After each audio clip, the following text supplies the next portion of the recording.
Google account ng Oppo A5 2020. So ito yung ibabypass natin mga katiktik.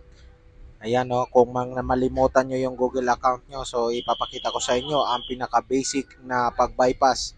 Ganito ang gagawin nyo mga katiktik para same tayo ng version. Dadial mo siya mga katiktik. Para ipapakita ko pala sa inyo mga katiktik na ito ay connect sa ating wifi. So dapat naka-connect kayo sa wifi nyo. Ayan, papakita ko ulit na naka Google account siya, no, para malinaw ang lahat mga katiktik. At syempre, kailangan ko rin ipakita sa inyo ang version ng unit na ito para in case na iba yung version nyo, so possible na hindi siya mag-work. Ito ay mag-work lamang sa same model at same na version. Ayan, so nakita nyo ulit na naka-Google, back lang tayo dito dahil ipapakita ko nga sa inyo ang version. So para mapakita, pindutin mo yung emergency call, dial mo yan, asterisk, number sign, 899, number sign, and then software version. Tapos makikita no, CPH 1931. Ayan din yung version niya mga katiktik, version 10. So dati mga katiktik, gumagana pa yung code. Yung idadial lang yung 8, ay asterisk, sign number 813. Tapos sign number. So itatry natin kasi Android 10 lang siya mga katiktik. Ayan, so sign number ulit. Ayan, pindutin. So hindi po siya nagwo-work ngayon mga katiktik. Ayan, dati sa ibang phone nagwo-work yan, sa mga Oppo lang at Realme na mababa yung version. So hindi na po siya working. Kaya ang gagawin natin mga katiktik is kailangan natin ng SIM card na may PIN code dito mga katiktik. So i-back lang natin. Ayan, so kung wala kayong SIM card na may PIN code, lagyan nyo na lang mga katiktik. Meron tayong guide nasa description ng link. Nasa description ko ilagay mga katiktik kung paano lagyan ng PIN code ang SIM card para magamit nyo dito sa pag-bypass sa inyong Oppo A5 mga katiktik. Ayan, so simple lang. Lagay mo lang sa SIM tray.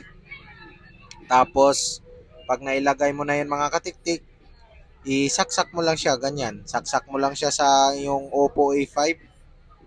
Ayan. Tapos antayin mo lang na mag-pop up at hingiin ang kanyang PIN code.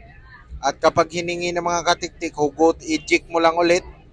Ayan, hiningi na, i-eject mo lang, wala ka nang gagawin, wala ka nang pindutin, eject mo lang. At ayan, makita mo to, slide down mo lang siya at pindutin mo tong setting na icon sa taas, yung parang bilog. Tapos makapasok na tayo dito sa settings. Ayan, okay lang natin. Tapos punta tayo dito sa additional settings. Ayan, additional settings. Tapos dito sa additional settings, hanapin mo to, backup and reset, erase all data. Ayan. Ito, reset system network. Ayan, system settings only. Ayan. System settings only yung pinakauna. Ayan ang pipindutin natin at hintayin natin na matapos siya mag-reset. And then ang sunod natin dyan mga katiktik is yung erase all data. Erase all data, you know. Ayan, erase all data. Ayan. At dito mga katiktik, kusa pong magre-restart ang ating phone, lalagyan ko lang ng charger mga katiktik kasi medyo lowbat po yung ating phone para iwas aberya tayo. So mas maganda talaga pag nag-bypass tayo or nag-hard reset is 50% pataas o 80% maganda. So dito mga katiktik, dahil mababa yung percentage ng battery natin, kailangan natin lagyan ng battery charger. So may makita tayo dyan na wiping data, wiping, please wait. Ayan. Yan po yung makikita natin. At kusa din po yung matatapos and then parang magre-restart siya ulit mga katiktik. So pagka-restart nyan, hintayin na lang natin na matapos siya mga katiktik at isi-set up na lang natin ang ating phone. At hindi na po natin kailangan i-connect yan sa wifi dahil mariremove na po niya ang kanyang hiningi kanina na Google account. Ayan, so sisit up na lang natin, next na lang yan hanggang makarating tayo dito mga katiktik sa home screen. At kung hindi ka pa marunong mag-set up yan, sundan mo lang yung pag-set up ko mga katiktik at hindi ka dyan mabibigo. At kung nakakatulong itong video sa inyo mga katiktik, huwag na mo naman sanang kalimutan mag-like Yan lang, mag-like mga katiktik at bonus na sa akin kapag mag-subscribe ka rin dyan mga katiktik. Ayan, skip lang natin. Minsan pag hindi mo ma-skip mga katiktik, mayroong lalabas na na parang nangingi pa rin siya na account, i-skip mo pa rin yun.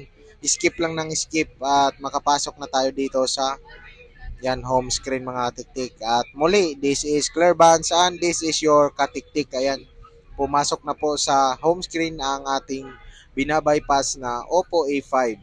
Hanggang sa susunod ulit na tutorial mga katiktik, maraming thank you. Ayan o, papakita ko muna sa inyo ang kanyang mounting model. Ayan, so yan po yan siya mga katiktik. Again, maraming thank you at hanggang sa susunod na video tutorial.